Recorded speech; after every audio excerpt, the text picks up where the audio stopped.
What's up, everybody? Welcome back to Pens and Tea. My name's Carrie, and today we're going to be talking about a notebook that fits in with my desk pad. And that is the Rhodia Composition book. Life is better with sound effects. So composition book is kind of just like a school book. It is I want to say almost A4 size. It's 160 pages, 80 sheets, lined with a margin. Flip it over to the back. Whoop, I just smacked the tripod there. Basically says the same thing over again, 80 grams, like pretty much all Rhodia paper is. And then some French stuff. So this book I bought on a whim. With no purpose in mind. I just saw it and I thought, why not? So I just did. I purchased it from Goulet Pens, and I just got around to actually having a purpose to use it.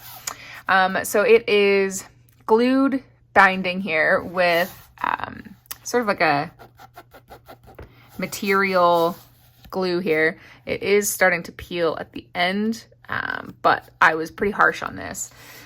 So not too bad. It's still solid everywhere else. Yeah, it's got like come on, where is it here? A thick cardboard cover. Same with the back. And it has their typical orange. It does look much more pumpkin orange in real life. My lighting, for whatever reason, makes it look a little more yellow, but it is their typical vibrant orange on both sides here. And then it does have the glued first page, which essentially makes it useless. So that is kind of a bummer. And it does that on the back as well. Just lined paper, nothing too fancy. It's not tearaway paper, so this is a traditional book, and it does have their margins. You can see most of it is blank still. It takes a long time to fill up these pages because they're quite large, which is a good thing. It is very white. It is very bright, which on the one hand is great because then it makes your colors pop, which is nice. So I did a couple different ink tests here with the Visconti Homo Sapiens, the new Wancher Bakelite, which will come out review of shortly, Platinum Century, Pilot Varsity, a rotring isograph, and the dreaded Sharpie. Dun dun dun! And I also did some swatches. So J.Herbin Stormy Gray, Robert Oster Fire and Ice, and Queveco Palm Green. I chose these inks for a reason, and that is to try and show sheen, which it does, but not as much as a Tomoe River. It's not very absorbent paper, but it is more absorbent than Tomoe River. Plus there is a coating. That means that it takes a long time for it to dry, but the coating also then kind of messes with that sheen a little bit. So I would say it's middle of the road. You're not going to get some severe sheen, pop in color like you would on a Tomoe, but you can certainly get some, and it does handle shimmer really well because that shimmer does stay on top of the coating, but it did not transfer to the other side of my paper. So, you know, some information there. And then it handles it pretty well. It's very, very smooth. Let me see here. Which pen do I want to use? I'll use this one here. It's very smooth. It's definitely coated. You can feel that. There is a little bit of drag on the paper. And this, to be honest, I never even really noticed that it had some resistance until I got into Tomoe River. I have to say as a caveat to every paper review now, I am certainly a Tomoe River snob. It's pretty much the only paper I use for the bulk of my time now. So I do naturally compare this to Tomoe River. So it does have a bit of drag to it, but it is certainly fountain pen friendly. As far as what is on the back, It handles ink like a champ. Of course, Sharpie kills everything. I've yet to find anything that can handle it. Not really any show through. There's minimal ghosting. Obviously, the ink swatches are very heavy. But you could still definitely use the other side. No bleed through. There's a single dot that came from the Sharpie over here.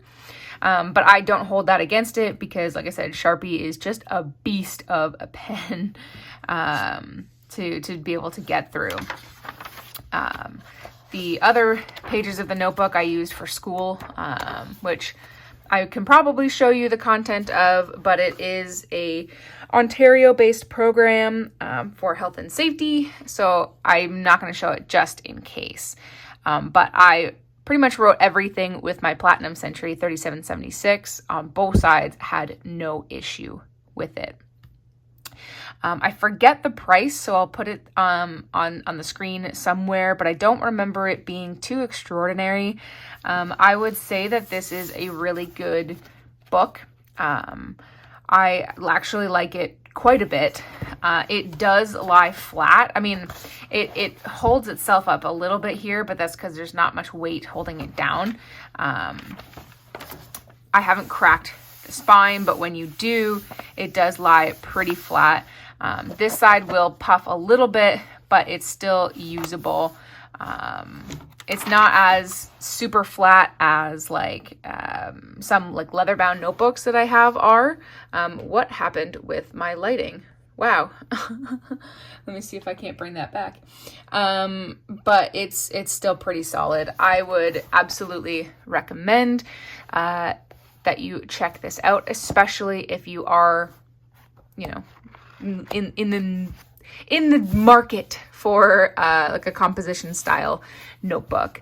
Like I said, I bought mine on a whim. Kind of worked out because I'm going to be taking some classes online going in the forward. So I will be using this for online learning because it's still, you know, 2021. So yes, I highly recommend it. I like it quite a bit. It is pretty solid. If I had to rate it, I'd give it like an A-. The only reason why I wouldn't give it an A+ is just because it's not 100% bulletproof as far as like never going to fall apart. It does have some drag when you write, and it's, you know, it's a solid book. So guys, thank you so much for watching. I very much appreciate that. Hit the like button if you liked it. Hit the subscribe button if you liked it and you want to see more. My goodness, every Monday and Friday and the occasional Q&A on Tuesday. And I appreciate you watching, guys. I really do, especially if you're watching right this second as I say it, because it means you're sticking to the end and you guys are the reason I make these videos. All right, I will stop talking. You enjoy your day and I'll see you next time. Bye.